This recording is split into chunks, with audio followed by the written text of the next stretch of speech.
नमस्कार दोस्तों, ये सवाल है ऊंचाई और दूरी को जानेंगे। पूरा वीडियो को देखिए। और एक बात कह देना चाहता हूँ, यदि बच्चों को काबिल बनाना है तो जहाँ भी अंधविश्वास आडंबर का प्रवचन हो वहाँ तक कम से कम 10 वर्ष तक ना भेजें और घर में भी अंधविश्वास का बात ना करें। कैसे होता है देख लीजिए, सुन लीजिए। अरे उसको तो भगवान ने आजकल दे रहा है, हमें भी आज नहीं कल भगवान देगा। इस तरह से बात नहीं करना है। बच्चे को काबिल बनाना है, उसे समझाना है कि दौड़ लगाना है, दौड़ के आगे फर्स्ट आओगे तो तुम अपना अधिकार ले पाओगे। का कहने का अर्थ कि कंपटीशन फाइट करोगे तब। देख लीजिए, पूरा वीडियो को देखिए। ऊंचाई और दूरी कैसे निकालेंगे, इसमें कोण अंश 30 अंश 50 अंश 60 अंश को जानना बहुत जरूरी है। त्रिभुज के तीनों अंतःकोणों का योग 180 अंश होता है। इसको देख लीजिए कैसे होता है, इसको सिद्ध करेंगे। ये सर्कल है, ये 360 अंश होता है। ठीक, इसको यदि आधा कर देंगे, आधा आधा, तो 180 अंश ये हुआ, 180 हुआ ये 180 अंश। इस तरह से 180 होता है। अब ये तो समकोण त्रिभुज है, ये 90 अंश का कोण है। तो यदि इसको आप 30 डिग्री लेते हैं तो ये ऑटोमेटिक 60 डिग्री होगा, क्योंकि तीनों कोणों का योग 180 अंश होता है। 60 30 90, 90 और 90 180 हुआ। इसी तरह यदि ये 45 डिग्री होगा तो ये भी जो है 45 डिग्री का होगा। 45 45 90 होगा, 90 ये कितना हो जाता है 180। इस तरह से जो है इसको हम लोग सिद्ध करके जब देखते हैं, देख लीजिए, ये बिजली का खंभा है, यहाँ से तार इस तरह गया है, ऐसे एकांतर कोण जानते हैं कि इस तरह से ऐसे ऐसे ऐसे हुआ है। ये एकांतर कोण इसके बराबर एक सरल रेखा में इस तरह से है। तो ये देखिए, इसके बराबर ये एकांतर कोण ये भी 45 अंश ही होगा। ये देखिए क्लियर। और इसी तरह ये इस तरह से सीधा रेखा में सीधा है, तो ये भी जो है ये कितना होगा 90 डिग्री। ये देख लीजिए, ये पूरा जो है 90 होगा इस तरह से।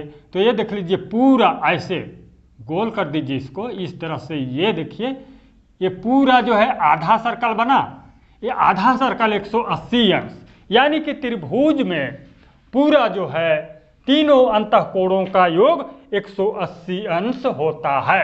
अब हम लोग फार्मूला सिद्ध करेंगे ऊंचाई और दूरी जानने के लिए। देख लीजिए फार्मूला कैसे सिद्ध करेंगे। इस तरह से त्रिभुज बना लीजिए ऐसे, देख लीजिए, ये इसको मान उन्नयन कोण यदि ये 45 अंश का है और ये तो समकोण त्रिभुज में ये 90 अंश का होगा ही होगा। ये कोई मीनार है, ये 45 अंश का कोण बना है तो ये भी 45 अंश का ही होगा, ये फिक्स है।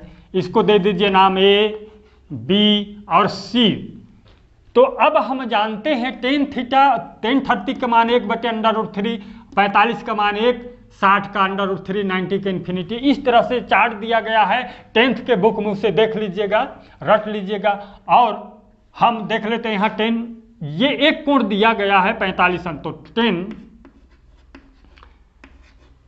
10 45 बराबर कितना है 1, और 10 थीटा बराबर लंब बटे आधार होता है। लंब बटे आधार, लंब बटे आधार। यहां पर 10 45 एक के नीचे एक इस तरह से कर सकते हैं, एक के नीचे एक लिख सकते हैं। तो लंब के स्थान पर 1 लिख दीजिए और आधार बराबर 1। अब हमें निकालना है AC का मान।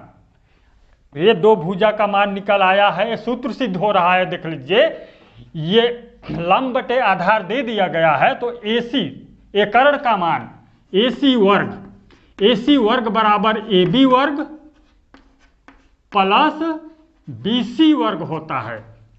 तो AC बराबर √ ए वर्ग जो है इधर आ जाता है, तो AB वर्ग प्लस BC वर्ग, ऐसे देख लीजिए। अब AC बराबर यहाँ पर ए बी का वर्ग यानी कि 1 का वर्ग, अंडर रूट को अंडर रूट, ए बी के स्थान पर 1 का वर्ग धन 1 का वर्ग। ये देखिए 1 1 है, 1 का वर्ग करेंगे तो 1 ही आएगा, 1 धन 1 बराबर होगा अंडर रूट 2। यहाँ पर अब जो है ये इसका मान अंडर रूट 2 निकल आया। यही फार्मूला है 1 1 2। देख लीजिए, लिख लीजिए फार्मूला को, यहाँ पर हम लिख देते हैं फार्मूला, लिख लीजिए फार्मूला, यानी कि यहाँ 45 अंश और 90, तो ये क्या हो गया 1 अनुपात और अंडर रूट 2। ये देखिए इस तरह से जो है आसानी से अब इससे जो है कोई भी सवाल हल होगा। और एक फार्मूला जानेंगे, यहाँ पर ये ध्यान देना है कि 45 का मान 1 होता है तो 1 1 लिखा हूँ ऐसा नहीं, ये निकाला गया है, ये फार्मूला है। यहाँ 90 का मान इन्फिनिटी है तो यहाँ पर अंडर रूट 2, यानी कि लंबाई है भुजाओं का। ये देखिए 90 के सामने अंडर रूट 2 और 45 के सामने 1, इस 45 के सामने भी 1, इसके सामने वाला ये भुजा, इस तरह से ये है ये। ठीक, अब दूसरा फार्मूला देख लीजिए, दूसरा फार्मूला, इसको याद कर लीजिए। इसको दूसरा फार्मूला हम निकालेंगे, यदि यहाँ पर 30 डिग्री है, इसी के अंतर्गत, यही दो ही फार्मूला के अंतर्गत अधिकतर सवाल पूछा जाता है ऊंचाई और दूरी में। यहाँ पर 30 डिग्री दे देगा उन्नयन कोण, तो ऑटोमेटिक ये 60 डिग्री का होगा। क्लियर, 60 डिग्री का होगा तो 10 30 दिया गया है, तो इसका मान 1/√3 होता है। यहाँ पर 1 लिखिए और ये √3 लंब बटे आधार, ये देखिए लंब बटे आधार, तो लंब का मान 1, आधार के स्थान पर √3 रख दीजिए। अब इसका मान निकालिए, AC बराबर √1 का वर्ग और √3 का वर्ग, प्लस में यहाँ दे दीजिए 1 प्लस है ना, 1 का वर्ग धन √3 का वर्ग, इसको और इसको कैंसिल कर दीजिए, अंडर रूट और वर्ग ये जो कट गया, तो AC बराबर √1 का वर्ग 1 और धन 3 बचा यहाँ पर, तो 4 होगा, बराबर 4 का अंडर रूट निकालिए 2 होगा। ये जो है इसका मान 2 हो गया। अब दूसरा फार्मूला, यदि 30 अंश 60 अंश और 90 डिग्री, तो क्या है 1 अनुपात √3/2, ये है फार्मूला। इसी के अंतर्गत गुणा और भाग करना है। ये दोनों फार्मूला के अंतर्गत बहुत ही आसानी से बनेगा। यदि इसका दिया गया है तो इसके साथ गुणा कर दीजिए, इसको साथ गुणा कर दीजिए, आसानी से हल होगा। इस तरह से देख लीजिए कैसे हल करते हैं। सवाल को देखिए, सवाल अब देख लीजिए, फार्मूला अब जान गए हैं। सवाल दिया गया है, सवाल को पढ़ लीजिए। एक पतंग के धागे की लंबाई 100 मीटर है, जो जमीन के साथ 30 अंश का उन्नयन कोण बनाती है, तो पतंग जमीन से कितनी ऊंचाई पर है। इस तरह से पतंग उड़ रहा है, यहाँ से यहाँ पर ये पतंग है, कितनी ऊंचाई पर उड़ रहा है इसको जानेंगे हम। यहाँ से इसको दे दीजिए A, B और ये C, इस तरह से। ये देखिए यहाँ से क्या कह रहा है, 30 अंश का उन्नयन कोण बना रहा है। उन्नयन और अवनमन को जानते हैं। ये 30 अंश का कोण, ये तो 90 डिग्री है, ये ऑटोमेटिक 60 डिग्री का होगा। ये देख लीजिए 60 डिग्री हुआ। अब हमारे पास क्या फार्मूला है, इसको तो दिया गया है 100 मीटर, 100 मीटर। तो फार्मूला क्या है हमारे पास 30 60 90 का, 30 60 90 का फार्मूला है। यहाँ पर लिख लीजिए पुनः 30 60 90 का कितना अनुपात है, 1/√3/2। ये देखिए अब यहाँ पर 2 का मान तो 100 दिया गया है, तो 1 बराबर हो जाएगा 50। इस तरह से 2 बराबर 100 है तो 1 अनुपात 1, यहाँ पर अनुपात 1 रहता है, अनुपात 1 बराबर 50 मीटर। यहाँ पर लिख दीजिए 50 मीटर। यहाँ पर √3 है तो इसके साथ गुणा कर दीजिए, √3 के साथ ये 50 गुणा √3 करेंगे तो बराबर होगा 50√3। एक गुणा ही होगा, इसलिए ऐसे लिखिए या ऐसे लिखिए, तो इसका लंबाई 50√3 होगा। इस प्रकार से बहुत ही आसानी से जान सकते हैं, इजी तरीका से। अब अगला सवाल देख लीजिए। अगला सवाल ध्यान से देखिए। अगला सवाल है, यहां से यदि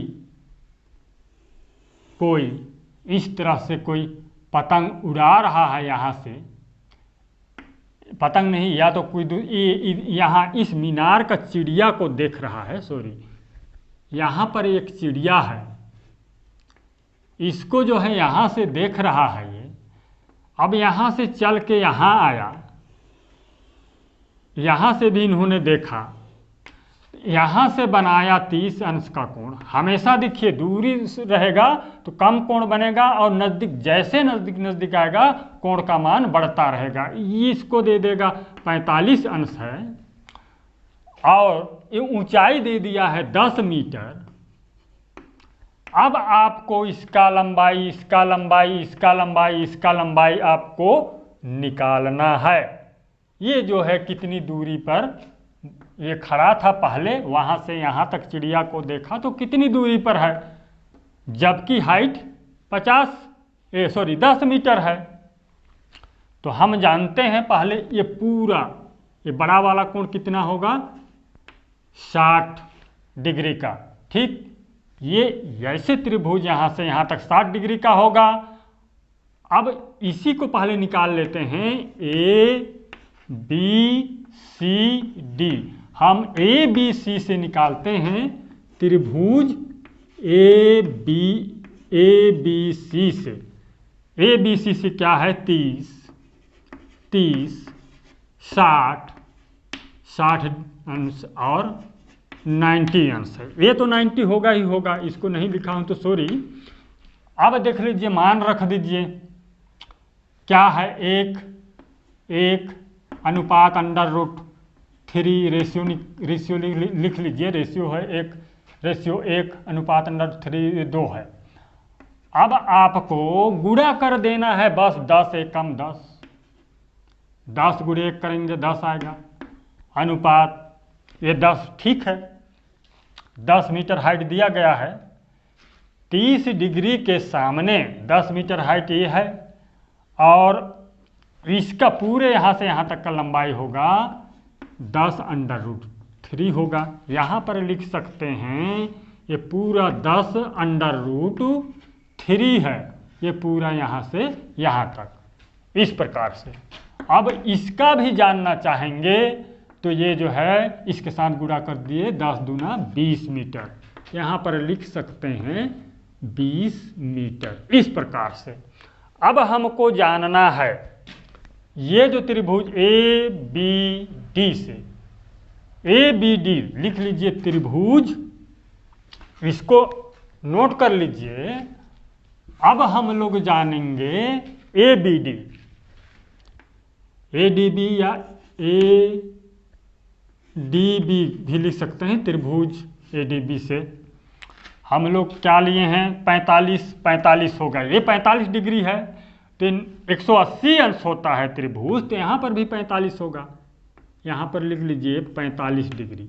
ठीक, ऐसे तो जानते हैं 45 डिग्री और 45 डिग्री और ये 90, तो क्या है 1 रेशियो क्या है, अनुपात √2 है। अब देखिए 10 मीटर दिया गया है ना, यहाँ पर हाइट, ये तो हाइट 10 मीटर ही होगा, गुणा कर देंगे तो यहाँ पर भी जो है अभी B से D तक की दूरी कितना होगा, 10 मीटर ही होगा, रेशियो 10:10। अब देखिए इसको गुणा कर दीजिए 2 से, तो 10√2 होगा। तो यहाँ पर लिख सकते हैं 10√2, इस तरह से 10√2 होगा, 10√2 होगा। और ये जो है 45, यहाँ पर ये दूरी भी जो है ये 10 मीटर होगा। ये देखिए यहाँ से यहाँ तक, ये देखिए। अब इसका लंबाई निकालने के लिए इससे घटा दीजिए, 10√3 रीड 10, ये वाला 10 को हमने माइनस कर दिया है पूरे का लंबाई से, तो बराबर होगा 10 कोष्टक में √3 - 1। इसको और भी हल करेंगे और गुणा करेंगे तो निकल सकता है। यहाँ पर लिख दीजिए 10√3 - 1, ये है आंसर। इस तरह से बहुत ही आसानी से बना सकते हैं, इजी तरीका से। और भी इससे संबंधित सवाल जानना चाहेंगे तो कमेंट में लिखिए, हम सवाल का जवाब जरूर देंगे। धन्यवाद।